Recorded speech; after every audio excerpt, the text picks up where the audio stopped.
Excuse me, Anna. Could I have you hop on real fast?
Hello. Hey there, Anna. Hi. Did you guys want me to sign on to the Unity thing as well? Hello. Hello. Hi. Did you guys want me to sign on to the Unity thing as well? Hello.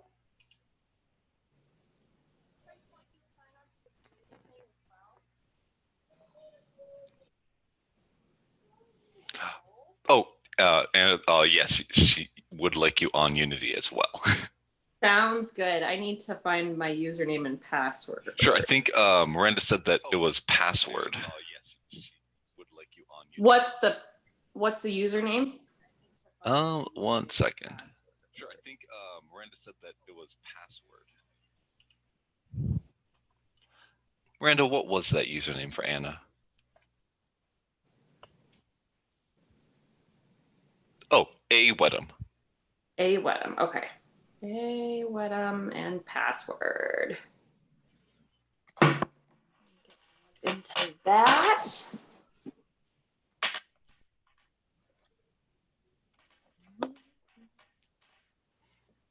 Invalid username. Why? Oh, that's an invalid username right there. I wonder, did I sign in using Ethan's? Let me look. I know he sent me an email back when I did it a couple months ago. Unity Intercom. Oh, KNBN 2019.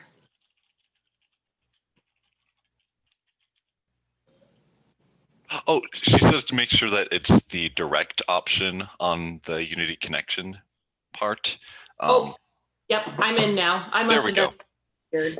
Awesome. Okay.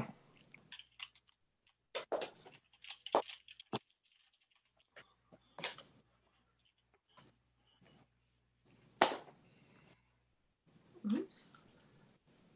There we go. Good. Oh. You must enable a talk channel. Talk channel. To Brady. Yep.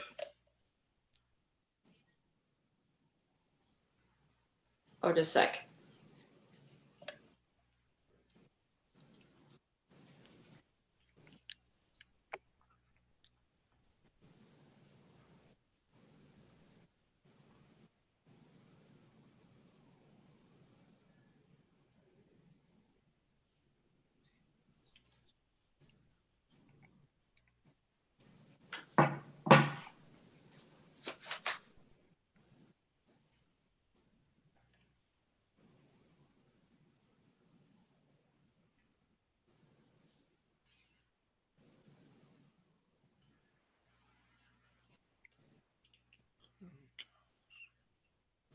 1, 2, 3.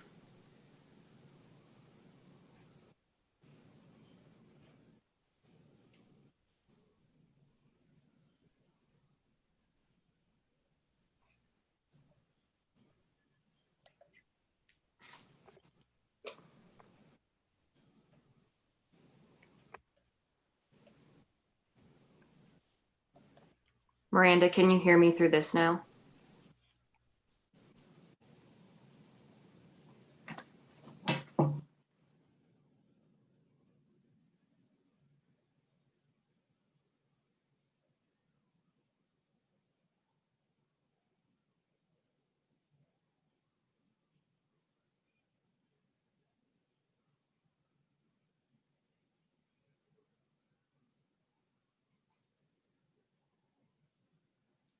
Is there a certain channel I need to have selected on Unity?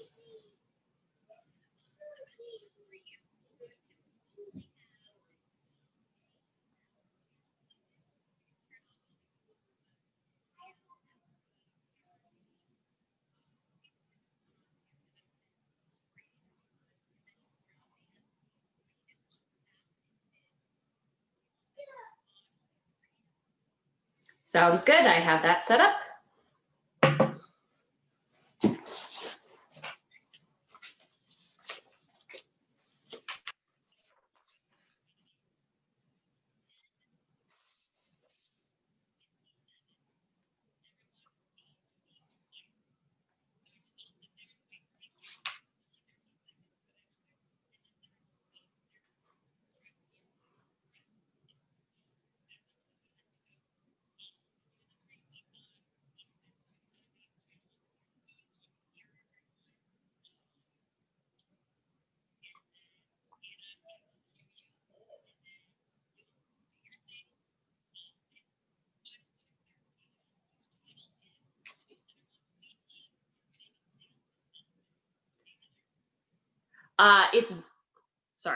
It's VP of Marketing and Sales Development.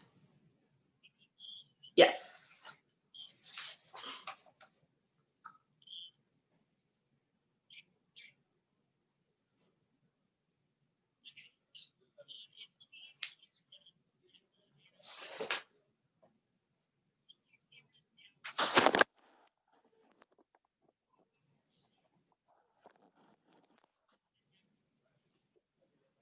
Sounds good. Let me do a little adjusting.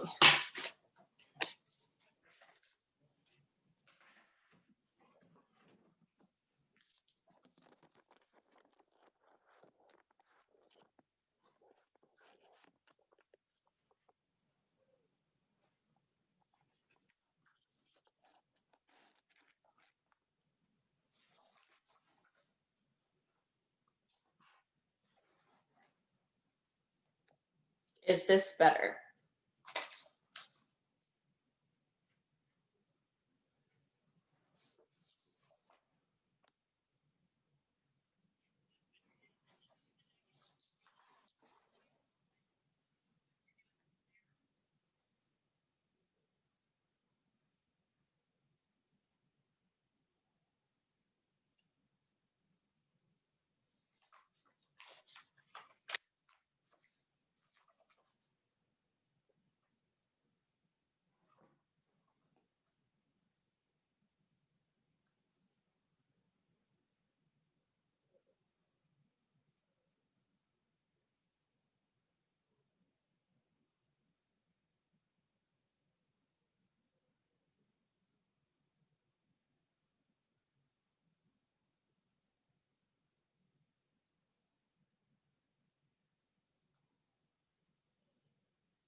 Welcome.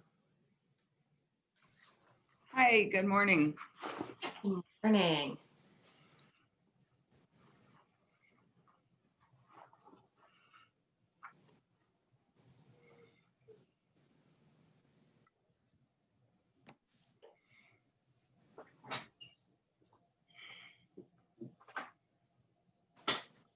I'm going to wait for everyone else to get on board, and then I will do a brief overview before we begin, if that sounds good. Good. Awesome.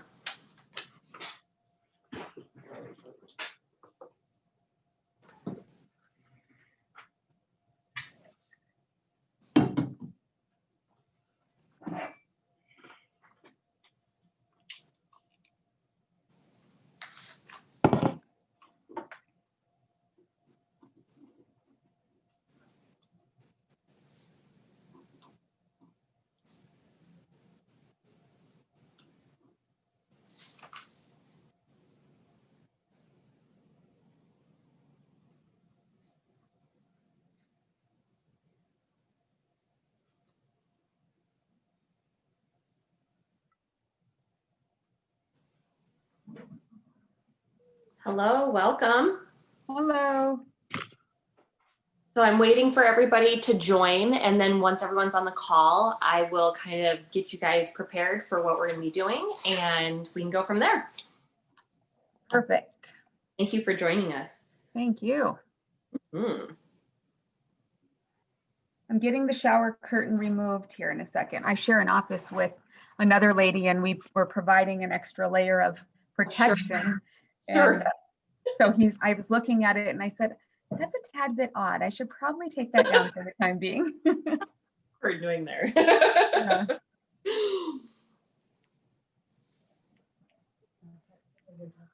Yes.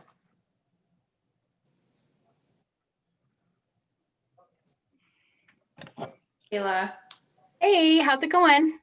pretty good. I'm Good. just writing down all the questions for you guys. Audrey sent me set questions ahead of time. That way then we could make sure they were focused and not going off on the deep end, potentially on comments from Facebook. We know how that can go. So Right. that's done right now. And once everyone gets on board, then we can kind of go over what we're doing normally.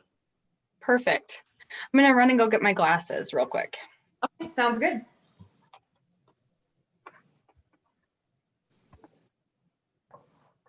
So that is Andrea. Audrey from United Way is who gave me the questions for this. And that, So sorry, that that was just on.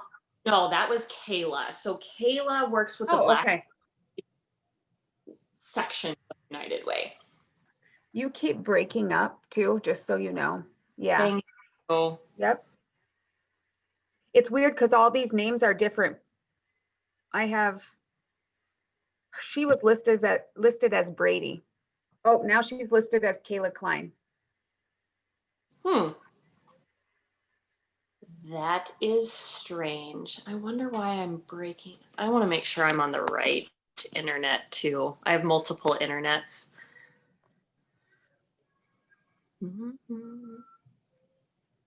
Hey, Anna, it's Ethan.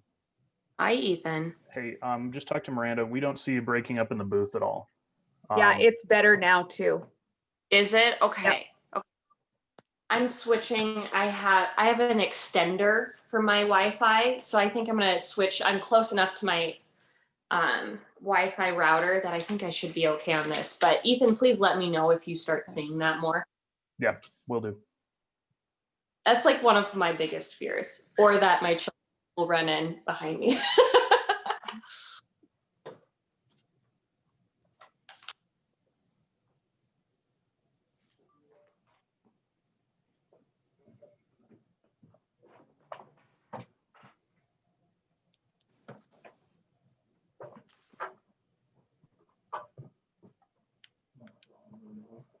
Yeah, if you don't mind.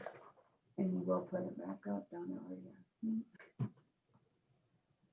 I said, yes, I'm sure you will. No. Thank you.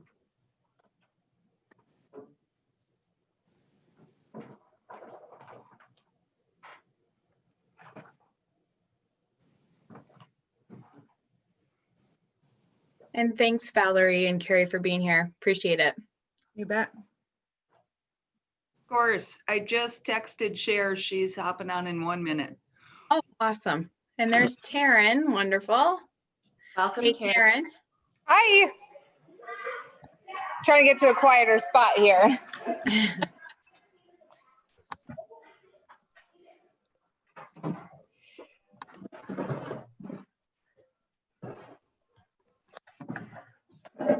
Hi, everyone. My name's Lauren, and I am the digital sales manager at New Center One. I'll be helping to do a couple of troubleshooting items. The first thing that I want to talk about, Valerie, and maybe I missed it, just hopping on a couple minutes later than usual. Valerie, do you have video? I do. I was Yeah. just waiting for people to get ready. Yeah. Yep. Can you just, And it was okay. okay. Can we possibly bring your video down so your head is closer to the top of the screen? Yep. I just don't want, because we do CGs that come across the bottom of the screen, and we don't want anybody's like chin cut off or mouth or, you know, anything when we're introducing you. I think everyone else looks pretty good. Taryn, can we get just a little bit farther away so that that doesn't happen to you as well? And maybe adjust your camera down just a skosh. Oh, maybe there we are. There we are. Perfect. Thank you so much. Everybody else looks really wonderful. We're going to do audio checks soon. One thing that we like to do during these calls is have everyone have their chat open in Zoom if possible. I'm going to send a message in here now, just so everyone can see how it looks. And this will actually help you guys if there's a question that's asked and you want to hop in on that conversation, you can put it in the chat in Zoom and say, hey, I'd like to speak on this. And then we're able to have Anna actually direct those questions to you as well. Oh, and I should have looked at my list and realized John wasn't here. I'm sorry, John. We just went through a few different items as far as to-dos. Okay. Well, I probably won't have a lot to say anyway, I'm guessing. Well, don't say that. Now Anna's just going to call on you all the time. Okay. So the first thing, John, if you can open up the chat feature in Zoom, this will be your opportunity instead of having the awkward everyone's talking at the same time Zoom moment. If there's something you would like to add to in a topic, you can put it into the chat and then Anna will see that and be able to say, and John, you had something you'd like to say about this. Okay. Great. We don't generally like having everyone muted, but if there's noise or things like that around you, please mute yourself. We also have the ability to mute anyone. So this is set up where the only thing on screen is the person who's actually speaking. So right now to Brady, who's running the stream, all he is seeing is me and the NC1 logo. But if Kayla were to speak or Anna, they would be the first people or the only person on the screen showing. So that's how it operates. We just have to be quiet. If you're hearing some noise around you, it's probable that so are our viewers, and so mute yourself. If we catch up on it, we will also mute you. But other than that, it really is a fun experience, and we're so excited to have everybody on this call. Yes, welcome everybody. I am Anna Wedham. I'm the VP of Marketing and Sales Development at New Center One. And this is something that we've been doing basically since COVID started with United Way, just doing different panel discussions to talk to local professionals and experts to talk about different topics that we feel the community cares about.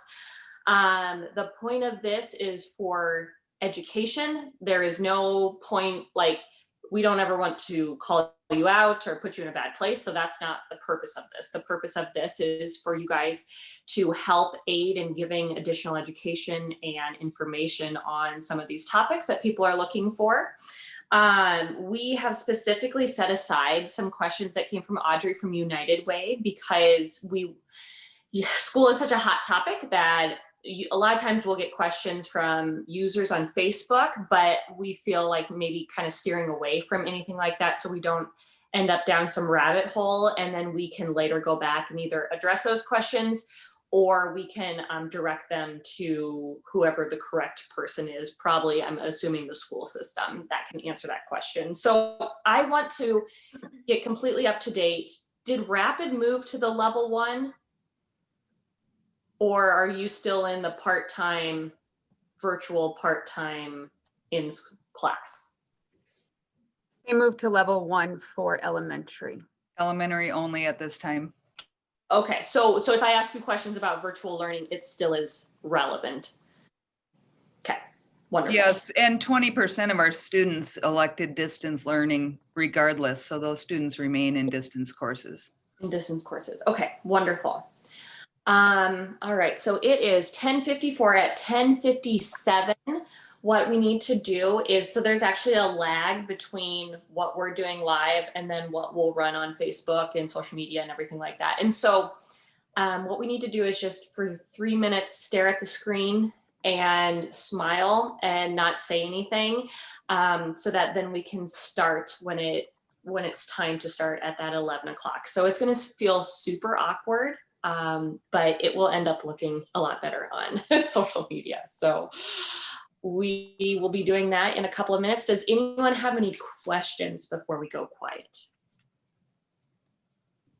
Okay, well, thank you all for taking the time to be here. We really appreciate it.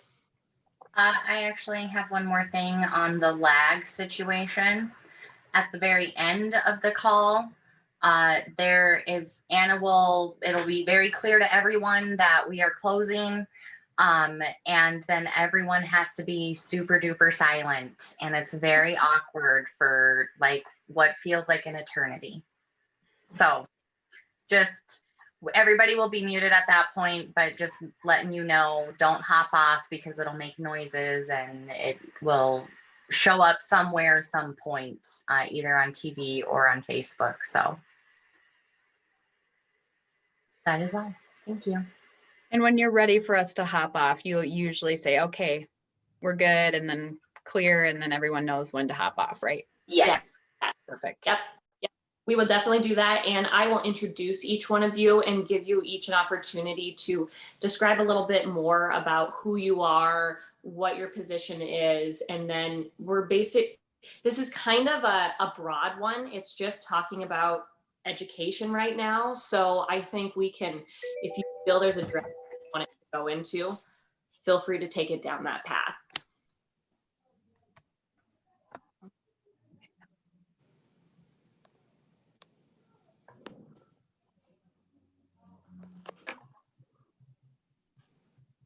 Okay. All right, everything okay, Ethan, Brady? Yep, looks good on this side. Same here. Okay, thank you guys. There we go. Okay.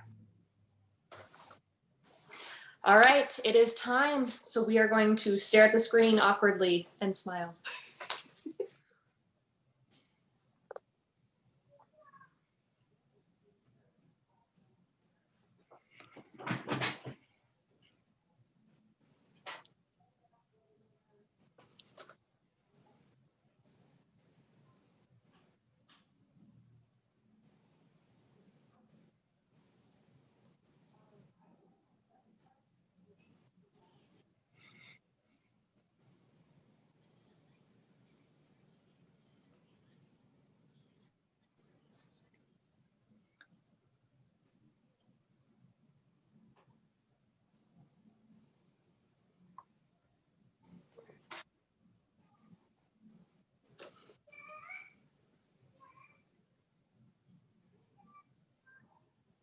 Hello, hello.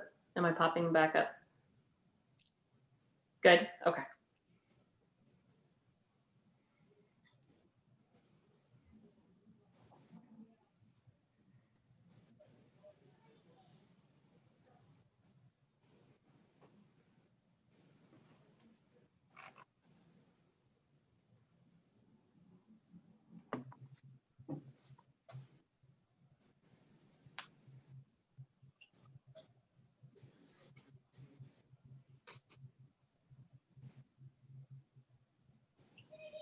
Did I disappear again? Sorry. I'll keep randomly making noise.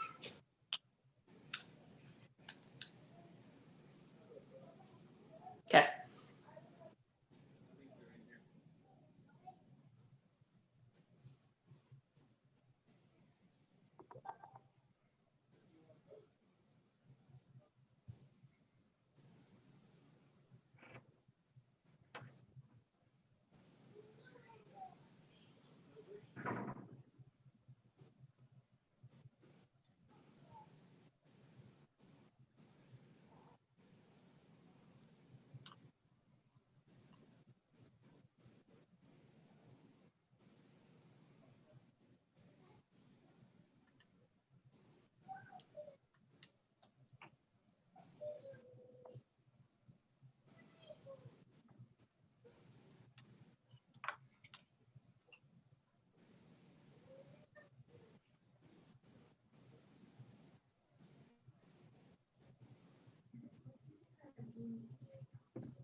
Hi, Black Hills area. I'm Anna Wedham with New Center One. And today on our United Way panel, we are going to be talking about probably one of the most pressing discussions that's on most people's minds right now, which is education. So we have brought on some different professionals in our area to talk about and answer some questions when it comes to education and how, what are some things that parents can do to help their students in this time that no one has ever even experienced before. So I am going to begin by introducing everyone, and we have a great panel today. So what I'm going to do is introduce them, and they're going to tell you a little bit about themselves. So let's begin with Carrie. She's with Rapid City Area Schools. She's a student family and support coordinator. Welcome, Carrie. Welcome. How are you guys? Very good. Good. I am the student and family support coordinator for the Rapid City School District, and I'm a social worker by training. And my primary role is to work with students and families to kind of disseminate any kind of stress they may be experiencing with attendance and any kind of issues they're dealing with so that their student can have academic success. Wonderful. Thank you for joining us today. Next, I have Valerie. She's also with the Rapid City Area School. She's the Director of Teaching, Learning, and Innovation. Welcome, Valerie. Thanks for having me, and good morning to everyone. My office works very closely with instruction and instructional materials. We provide staff development for our teachers, and we oversee the curriculum adoption and assessment processes for Rapid City Schools. Wonderful. Next, with the Rapid City Area Schools is Cher. She is the principal for Rapid Valley Elementary. Hello, Cher.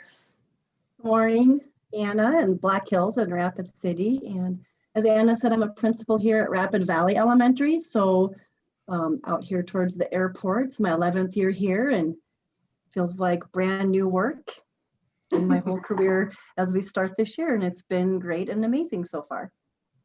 Wonderful. That is great to hear. So now we have a couple people that work in educational organizations that help with a lot of this. So let's start. John with Love Inc. Welcome, John. Yeah, hi, good morning. John Leitenberg with Love Inc. And this is kind of a new field for us. We actually network churches together to help people in need and have been part of conversations over the last month with after school providers and the school district and others on how, especially when we're in like level 2, how can we provide through churches some sites where, of course my phone would ring right now.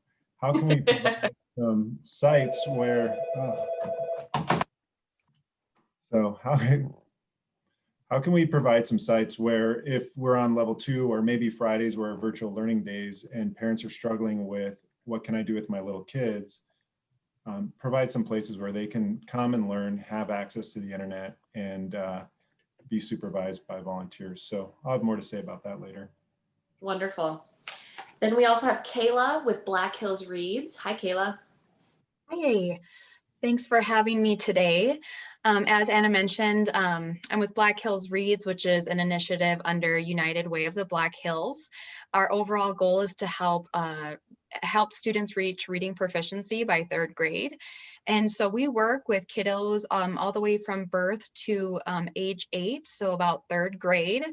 And so we've just been a part of these conversations and how parents can kind of wade through this unusual time and with virtual learning and making some connections, as John mentioned, kind of outside of school time, as there are some days that they're not in school full time. So I'm just really excited to have everyone here to give a little bit different perspective and kind of help parents guided through this process. So thanks again for having me. Of course. And last but not least, we have Taryn with the Outside In Children's Indoor Playground. Hi, Taryn. Hi, thank you for having me.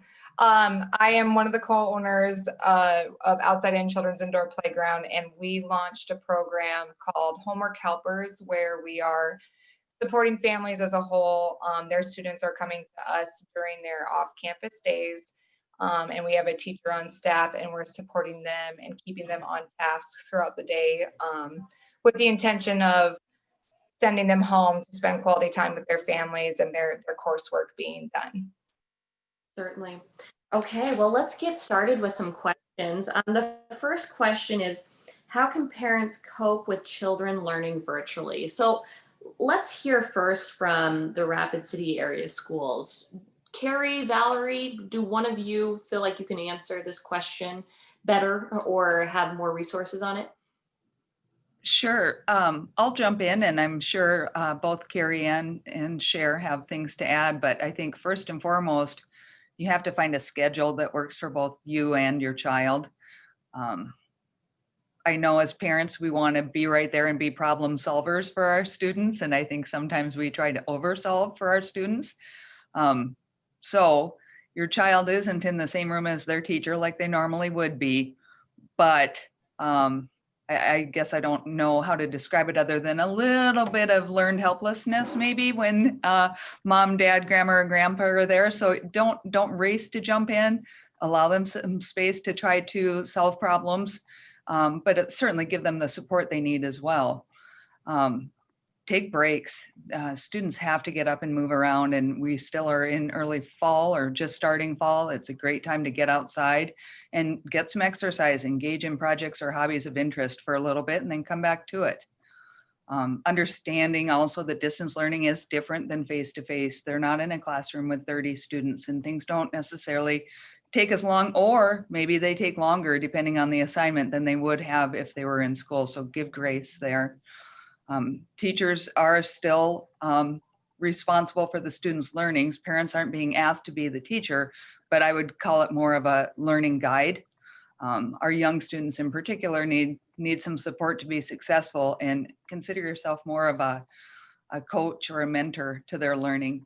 And certainly all the way to high school, assisting with monitoring assignments and assignment completion is important. Wonderful. Thank you, Valerie. Carrie, did you have an additional thoughts on that?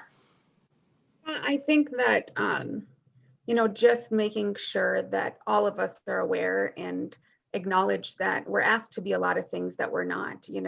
As parents, we're not teachers, and sometimes that makes us feel inadequate. And so making sure that we're connected to the teachers, and that if we do have concerns or questions about our students' curriculum or platforms that we're on, that we don't get ourselves overwhelmed about that we really reach out to the professionals that are involved, and that it's okay to ask questions and it's okay to not know. And, social workers like myself are in the district to help you really connect with people in the building if you're having difficulty with that.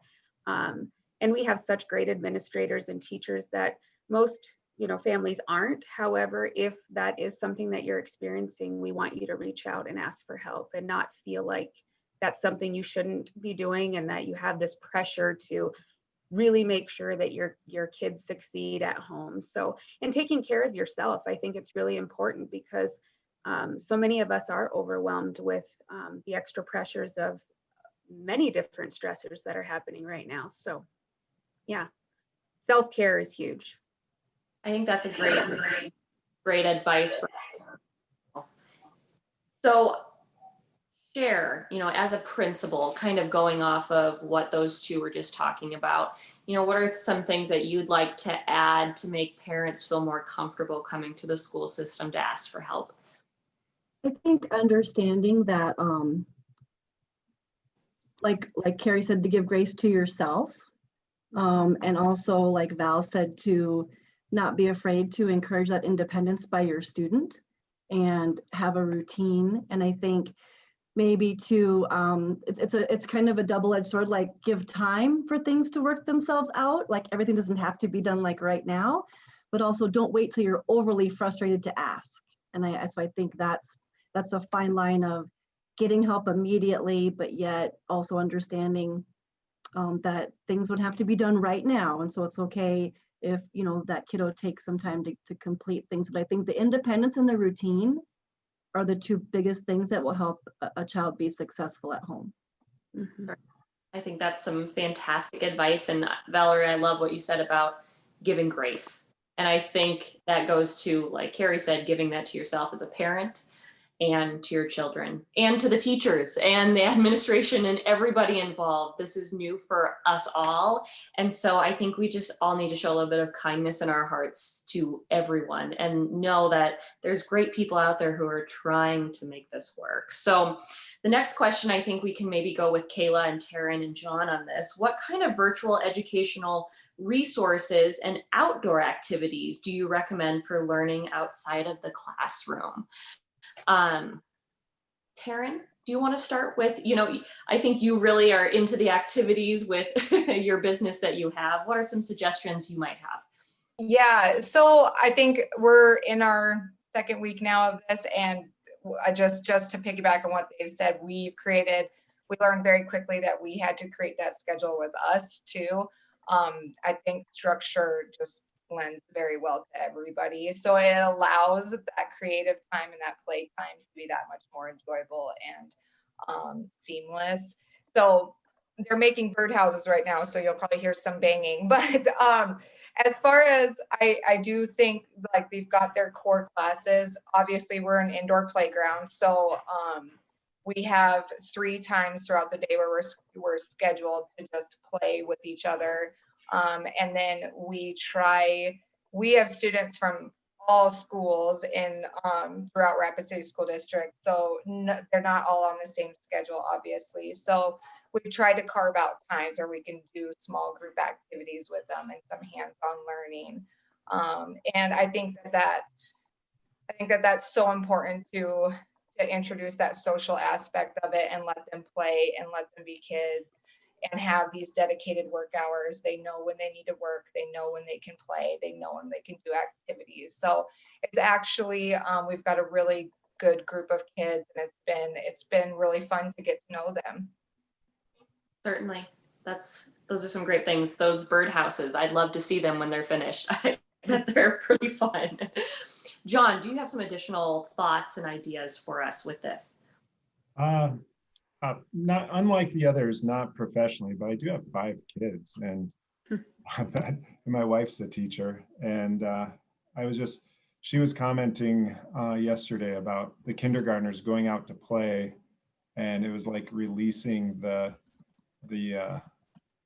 beasts outside. They all scream. They're so excited to be outside, to be playing. She said they've had no conflict on the playground where she's teaching because the kids are just so excited finally to be together. I think that social aspect, when we get isolated, that can really just be depressive. And I watched my 15-year-old, he was doing virtual learning. He's at Central, and but he was Zooming or whatever, what's that? Anyway, one of the chat apps while doing homework, right? Because normally it's like classroom, break, interact with friends, back to class. I mean, there's just so much social component of school for all ages, and have to pray if you're not in school, you got to be deliberate to make those for your kids.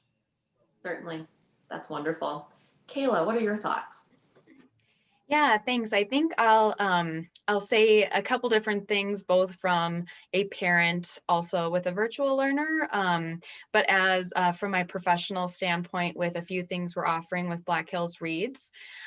So first with Black Hills Reads and United Way of the Black Hills, what we've been seeing is people getting really creative during this time. It's been exciting to see communities kind of take it to this next level and offering things that maybe they wouldn't have if social distancing wasn't a part of the equation.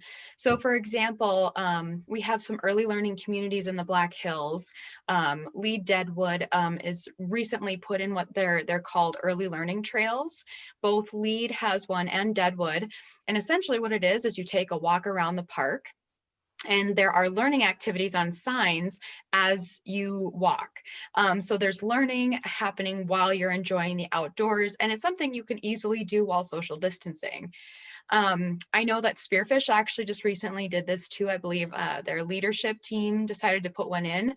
So we see a lot of different things happening in communities that are really kind of embracing this and trying to support parents through this process. With that, I'll make sure to mention that Black Hills Reads, my program, does have early learning innovative grants available. And so if a community were maybe thinking of something like that, or something else kind of out of the box thinking, those grants are available to any of our Black Hills communities. And then we'll have an early learning toolkit grant become available in the next week or two as well, to kind of even take that a next step further. So something I guess I would say as just a parent of a virtual learner is that I come from a history of teachers in my family. I really appreciate face-to-face, but I have to be honest, I struggled with the concept of wanting to keep my child safe and my family safe, but also, you know, knowing that face-to-face is better for my child. And I think what some parents need to hear is that this is not an easy decision or an easy time for anybody.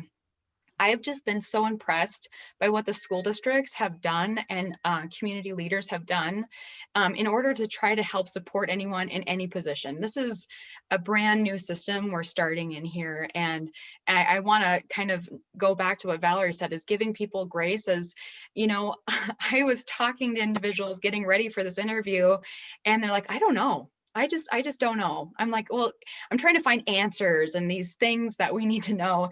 And there's a lot of just, I don't know, because we're in so much uncertainty. So kind of just knowing that we're in this together and doing the best we can as a community, as a region in the Black Hills.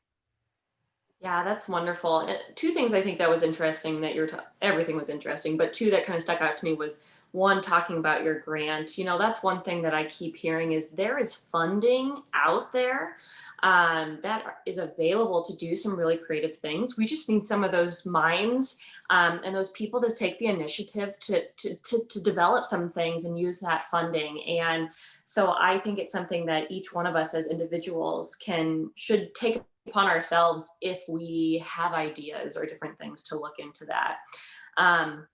What I keep hearing with a lot of everyone saying is we just need to get back to the basics, and just one step at a time is really all we can do.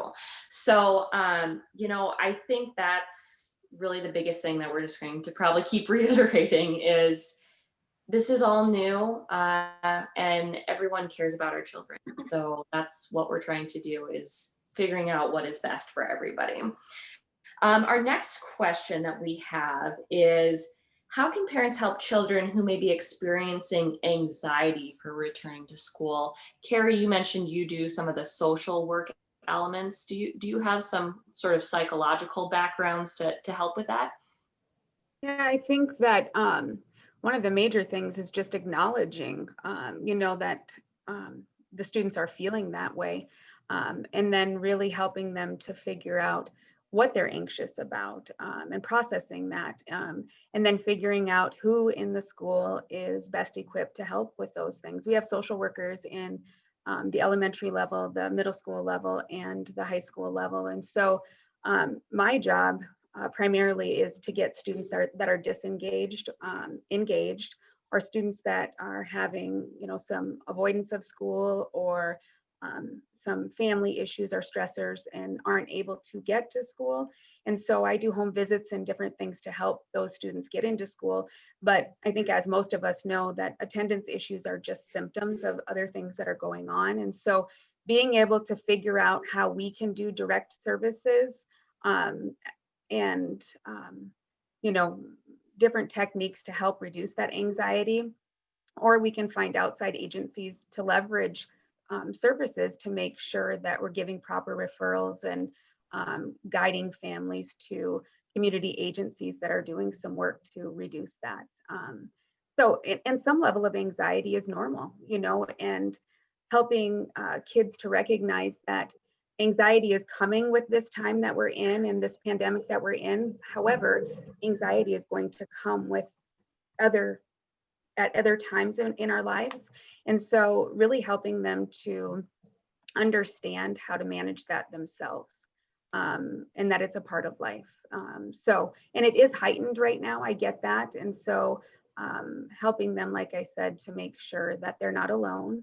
And you mentioned earlier to get back to the basics, and that's really about relationships, in my opinion.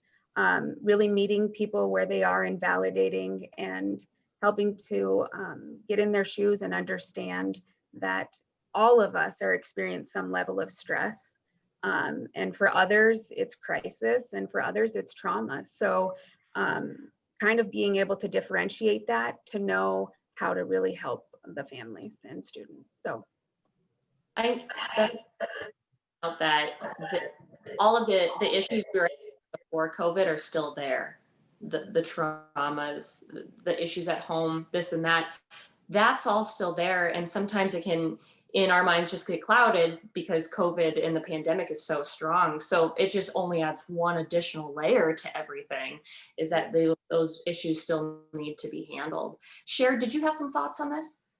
I was thinking about, Carrie focused a lot on the services for kids. And I think what we've encountered since March and continuing up until now, maybe because we're more with the little people, but I feel like the staff and myself have done a lot more work with coaching and supporting parents. I think my clerical have done a fabulous job of helping a lot of parents. That's their first line of defense of when they call and want something like right now, and there's this heightened sense of anxiety about all these decisions, like Kayla said, is that how do we validate, how do we empathize, and how do we provide them with a possible next step? Because a lot of what we're doing at the elementary level is really coaching parents with their worries and their anxieties, and so we've kind of coached them and tried, and I've kind of emphasized with them, the kids will pick up on that. So what you model is super important. It doesn't mean you can't be stressed, but they're going to be excited about school if you're excited. They're going to be worried about school if you're worried. So have those adult conversations as adults with us and try to, put our best face forward so that the kids are excited to join us. Certainly. Kayla, what would you like to add to this? I really appreciate what both Carrie and Cher had said, as I think it's so important. I go back to my teacher and sometimes even principal all the time and ask questions, make sure I'm doing things the way I'm supposed to be doing things. But I've noticed just a lot of kind of informal support groups popping up on social media. And so I think that sometimes, if you're again, I would first and foremost highly encourage people to reach out to their school districts. But if it's something you want to hear from other parents too, like PTO pages, I've seen a lot of parents asking questions across the Black Hills on different school PTO pages. I know that there is the Black Hills Homeschool Network. And again, it's not just for homeschooling parents, they're letting virtual learners into another really great resource. A parent will ask a question and sometimes there's 20 or 40 responses with some different advice, different things to try. And I feel like that's just a little bit of like emotional support for us as parents, kind of just feeling validated and that, okay, we are doing the right thing. And you know, because sometimes it's nerve-wracking calling the school and you're like, oh, I'm just the parent. I hope I'm doing what I'm supposed to be doing. Again, I would encourage that. But those are some other avenues. I've seen a lot of people chatting back and forth on those as well. Certainly. Yeah, it's always great to be able to find support and just know you're not alone. And that does give us strength in numbers sometimes to have people in a community around us. The next question, Valerie, I kind of want to start this with you. What are some helpful tips for parents to create boundaries as a teacher and then going back to the parent after those school hours are finished? That's a great question. And I think I'll broken record myself on this one. I think partially it comes down to that schedule. If you've established your in-school time, then you can also establish your out-of-school time within your daily schedule at home. And I think also, at least with my own distance learner, a visible end of the day. You know, when you're an elementary student, what do you do before you go home? You pack up your backpack, get your supplies in order, do that at home. You know, when it's done, it needs to look like it's done, or your mind's, you know, drawn to it still. I personally would recommend considering a technology-free hour or two after the virtual day has ended. Again, whether that's going outside or it's reading a book for just enjoyment.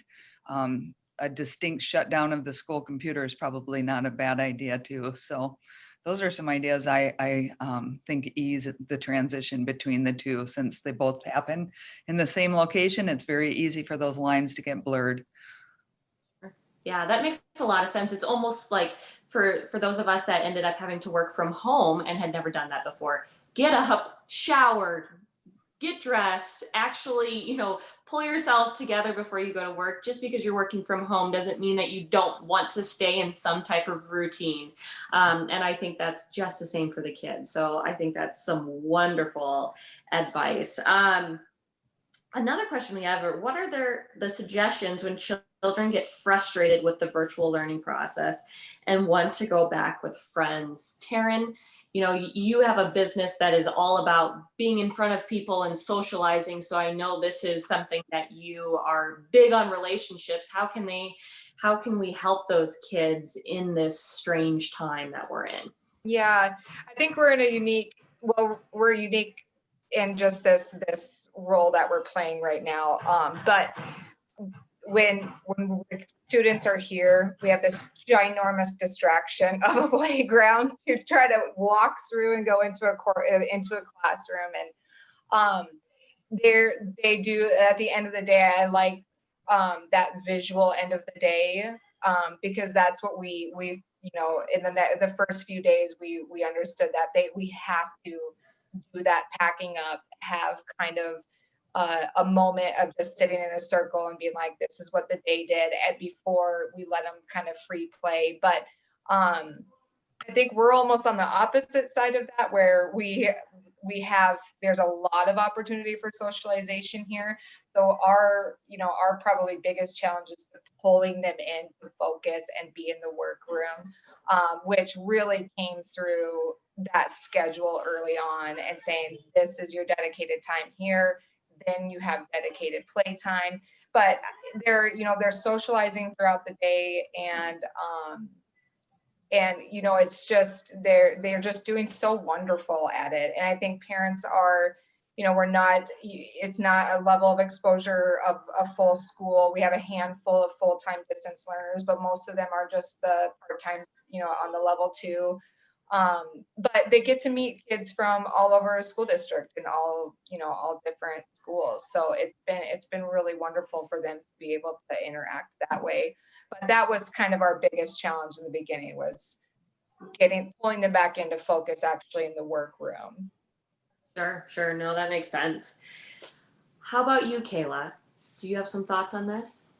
Yeah, my son is 7, gonna be 8, second grader, and that's probably one of the biggest things he struggled with was not being around his friends all day, and that was a really hard thing for me to make that choice. My husband and I, that choice as a parent, and then also trying to explain that to him. We just, we found a way to get creative. We found one kiddo who happens to live really close to us, and they were choosing social distance learning too, because, distance learning, because she was pregnant, and they happen to be in the exact same class. And so we actually do classes together. And so they'll be with, my son will be with her sometimes, or vice versa. Her daughter will be with us sometimes. And then they get to play and have recess together. So that part's really helped. I've noticed some other folks kind of doing that too, partnering up with some of those distant learners in the school districts that I'm in. And another thing that really helps my son is we schedule Zoom calls. He thinks it's hilarious. He loves it. He can't wait for his Zoom or FaceTime call. And I mean, he'll stay on there for like an hour or two, and it's like his little social hour. So that has really helped too. We just try to get creative with it. Sure. John, this is a little bit different off of the question, but you say that you work with a bunch of churches and everything. Churches themselves have seen a lot of changes and issues of how can they gather people. It's usually a gathering of people together in person. So, what are some things that you are seeing these churches do to be creative and still reach people, even if it's not in a physical aspect? Sure. It's kind of across the map on how churches are responding from, you go to a church and you would hardly know there's a pandemic, to services are completely shut down. Some of that has to deal with demographics and age groups that are gathering. Some churches are doing a great job of social distancing. I think it is. It's like understanding and being flexible and showing respect to people as they have different approaches. And kind of what Kayla was saying with her own family, you have to be intentional. You can't just, these relationships, we have to like double down on our intentionality with our relationships. I've been in a small group with some friends. Some are just really cognizant and aware of the need to practice good social distancing, and it's respecting that and saying, hey, we respect that and we appreciate you, and making a point to reach out to one another. Rolling back to the virtual learning side, I think super important to get a lot of physical activity in there. It's virtual learning there's so much sitting time. And then it's easy because we're not used to being creative with our time with our kids and having to pack in that much time. So it's easy to go from the computer to the TV or to YouTube. And my wife was even commenting yesterday, just seeing some of these kids have packed on the pounds in the last 6 months, and she saw them, and it kind of breaks her heart. And like, kids are made to be active, and just really forcing it a little bit, because sometimes we don't want to. And that's great with schedule too. Like, it's recess time, you can't wait. And then boom, it's time to run. And hey, it's cold outside. Well, kids are going to whine to mom like, oh, it's too cold. And it's 40 degrees. Like, nope, go outside. This is outside time, locking the door. Don't lock the door. But it's, you just gotta make it happen. And relationships, you got to make happen. Physical activities, if we try to let it happen, it won't. It won't. Mm-hmm. Be intentional. Yep, that's really great. Carrie, I think you had a couple thoughts on suggestions for when children get frustrated with the process and want to go back to their friends.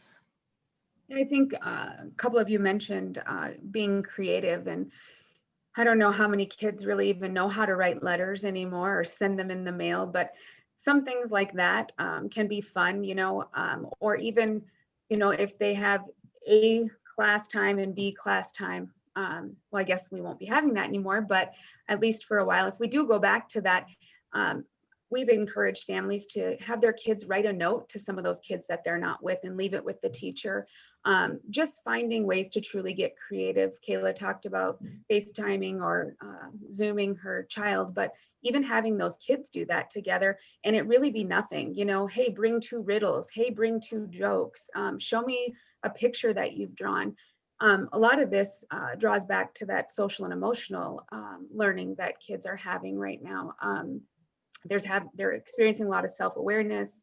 You know, they're going to have to figure out how to develop some understanding of who they are and who their peers are and what that looks to interact in different ways with people. And so there's some learning going on there that really doesn't fall in place with just, you know, with curriculum in actual learning. It's learning about themselves and who they are and in relationship with people. So I think that's super important too. That's a great idea. Could get back into writing letters to each other. Yeah. Well, as we're kind of wrapping things up, I wanted each one of you guys to have an opportunity to end with any last thoughts, but also I would encourage you guys to say something that would just help humanize yourself and humanize the position that you are in, because I think, you know, we keep going back to that same thing of we're all human beings, we're all trying to get through this. So just add in some things there that can help our viewers better connect with who you are and the organization you work with, and that there truly are people out there who are caring for you. So let's go back to you, Carrie, and have you finish or start us off. You talked about humanizing, and for me, it just always goes back to connecting with relationships. Those are the key, you know. For me, just really being able to validate where people are and remembering that every single one of us have experienced some level of stress, crisis, and trauma in our life. And we're all dealing with this at different levels. And it's not our place to judge, you know, it's our place to love people. And that's really where I go after this always, is that I don't care where you've been or where you're going, where are you right now? And if you're asking for support and help, what can I do to help you feel better? And really just reminding myself and the people that I'm around that to be sensitive, you know, and to be human, you know, to be kind, really, truly, that's the key. And so, and remembering that we don't have to be experts in everything, you know, it's okay to not know, you know, it really is okay. And but also challenging yourself to find the people that you can reach out that maybe do know. Because as a community, we really have rallied to figure out how to not duplicate services, how to leverage services, and really help our community with many things that all of us are needing. So that would be my advice. That's wonderful. And as well, if someone was wanting to ask more questions of you or may need some social work help, different elements like that, what is the best way for them to contact you? Is it go straight to the school system and go from there? I am a district employee, so I do work with all 23 schools in the district. And so a lot of the secretaries, all of the secretaries should have my contact information, but I think that I can make that available right now. You know, I always say, if any of these things that we've spoke about, families have concerns, they can contact me directly, and I will help them to navigate through the process to get them linked with who they need to get linked to. So I can give my, I have a cell phone, a work phone that a lot of families connect with me, and a lot of families that we work with don't have phones. Don't have internet access. So I do a lot of texting, and that's helpful. So they have text and Google apps and all these things that I had to really wrap my brain around because I wasn't aware of. But there's a lot of ways to get creative to connect. And I do home visits. There's been a lot of things that families haven't been able to connect with the school on. And so I go out to the house and, you know, really let them know that we are concerned for them if we can't reach them, and that we're not just barking down their throats because we need to figure out when they're going to get to school and our biggest concern is their well-being. And so I can give my cell phone number right now. I don't know if that's what you want us to do, or you'll be posting our contact information after this. Way, and they will get people in contact, and it could just be two of people have your name now, and if they want to just call the system and get in contact with you, I think probably the best thing is just what number do they need to call, or what website do they need to go to kind of more information. That would be perfect. To start, I would always suggest, and I do tell my families, start with the school. You know, we really want to encourage families to have connections to their schools, and to know that that environment and that culture is a good environment, a safe environment, and that it's everyone's space. If you are enrolled in that school, it is your school. And so start with the school first, and then yes, they do have all of my contact information, and I am available to help with anything. Wonderful. Thank you, Carrie. Val, let's go to you next. What are some of your final thoughts for us? Flexibility is just critical, but so is a sense of humor. This is ever changing, and as we talked about just before we went on air, our elementary schools are returning to level 1 on Monday. That's a quick turnaround and subject to change yet again. So we're all doing our best to keep our students and staff safe and provide the best education we can. This will be years that we're all going to remember for the rest of our lives. So again, give grace, try to see the bright side in it, and don't forget, your kids are still kids. There has to be a little fun in every day too. Sure. So if viewers had some questions for you, they would also contact the school system, correct? Sure. I missed whether when Carrie was talking about giving out her phone number, will that be posted at the end? Because I can certainly do the same. I was going to talk to United Way and see how they wanted to get information out for everybody, that everyone felt comfortable. Certainly the Office of Teaching and Learning is represented on Rapid City's website. So that's a good way too. Okay, fantastic. Thanks. Okay, thank you. Cher, how about you? I wrote down, I think the biggest thing that I've been telling staff and myself, like Valerie said, is stuff changes minute by minute. Like I'll just send something out and then it changes. And so what I've kind of told staff is when you start to have that snowball effect in your breathing in your brain, like you don't function very well. So I've really told staff that sometimes it's okay to just be still and to actually slow down, like even those really mundane tasks like checking email, to slow everything down and have some intentionality with each little task, even super mundane. And I think that would be good advice for parents too, because they're trying to go a million different directions really fast. And that's when you get flustered, make mistakes, and the brain feels overwhelmed. So if you can maybe just pause for a minute in your car and sit, or go step outside from that kid on the computer and pause while they're working, and then come back in, it just gives the brain a little bit of a reset. And I think that pausing and just being still for even a minute and slowing down could be very helpful in how we're all feeling right now. That's wonderful. What is to contact the Rapid Valley School? We'd be on the Rapid Area Schools website, so that phone number, email, those kinds of things are all part of that directory. Perfect. Okay. Kayla, what are some final thoughts?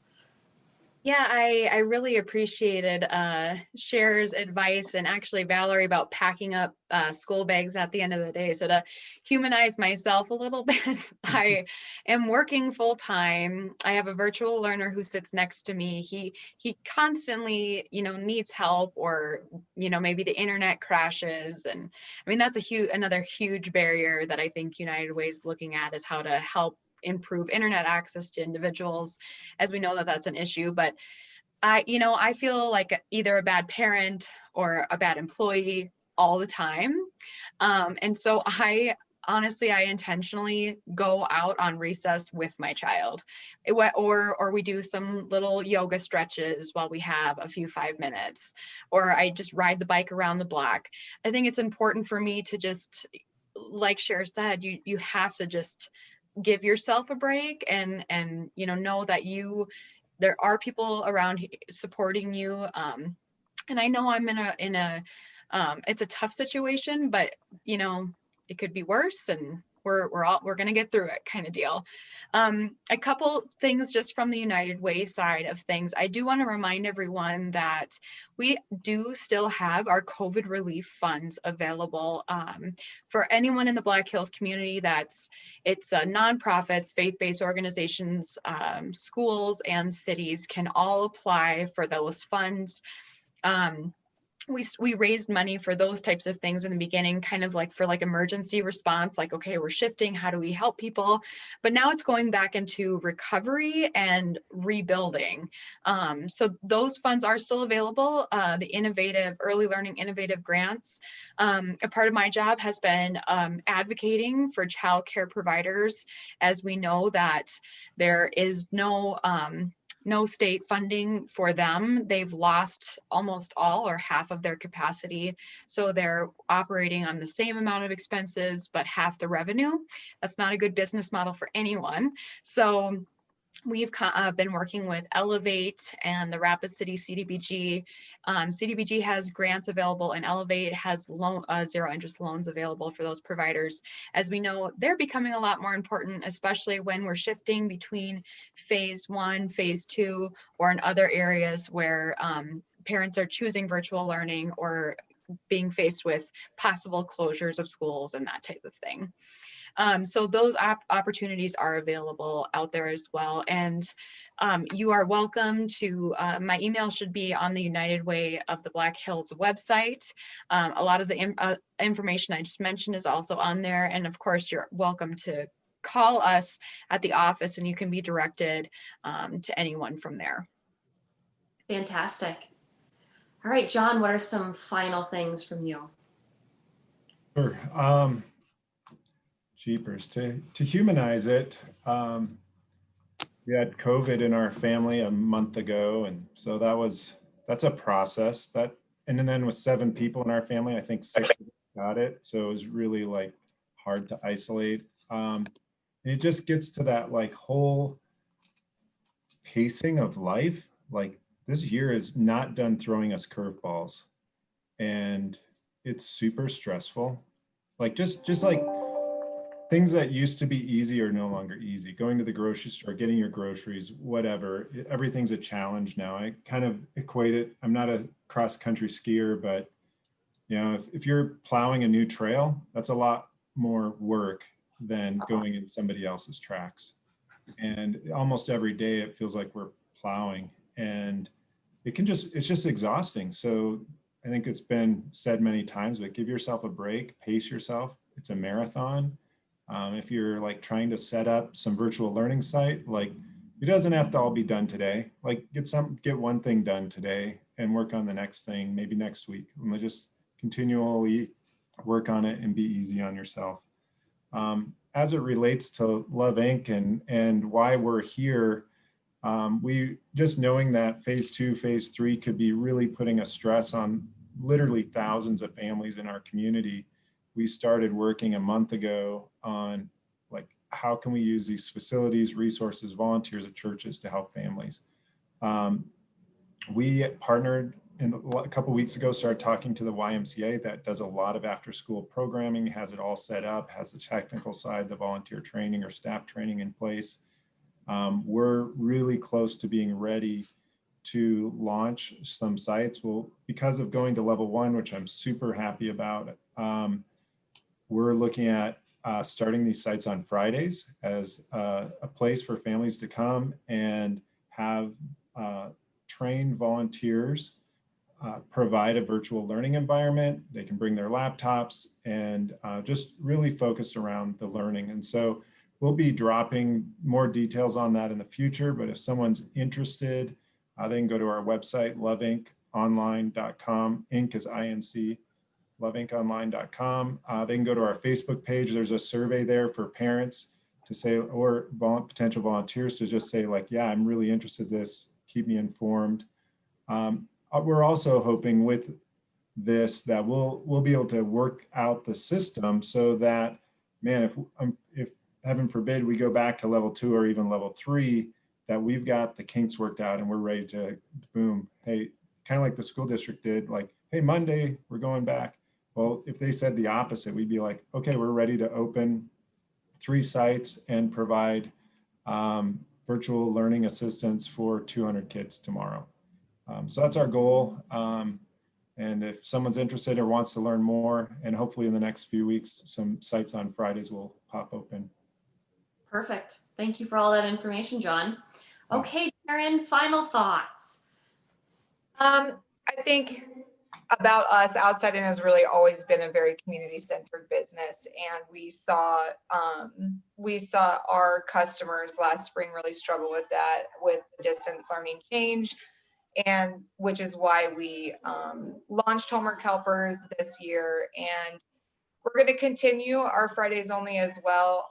We're going to make the decision today on how to move forward with the change in elementary, because we're only elementary aged kids, so we're not doing anything older. But I think just final thoughts on, we've talked about giving grace and being empathetic, but I really feel like as a community, we need to show kindness to the school district.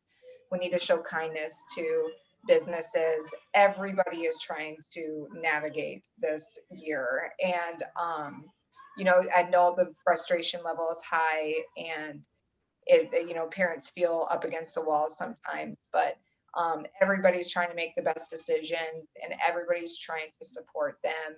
And all they need to do is ask, and there's so many resources available. And I think it's just the mantra of this year can be to show kindness and be empathetic to people. So our website is outsideindoorplay.com. You can see we have a Homework Helpers page there, and it's got all of our contact information if anybody's interested or has questions. Wonderful. Well, thank you all for taking the time to be here. Viewers, thank you for watching, and we will be posting later in the comments on this of what at least websites of everybody and the best way that you can contact if you have any questions. So once again, thank you. Check out our next panel, which will be coming up in a couple of weeks. Have a great Friday and a good weekend, everybody.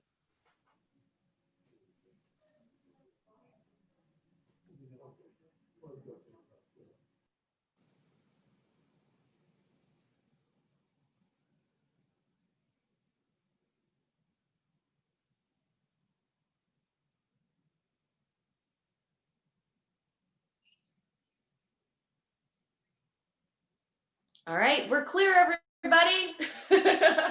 Thank you so much for your time. We wouldn't be able to do this without all of you and all that you know, and thank you for everything that you're doing. This is a tough time.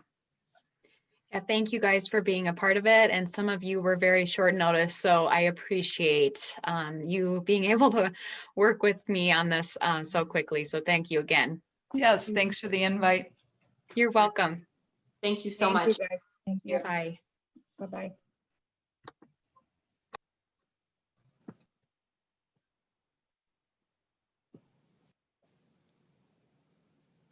Bye, guys. Goodbye. Bye.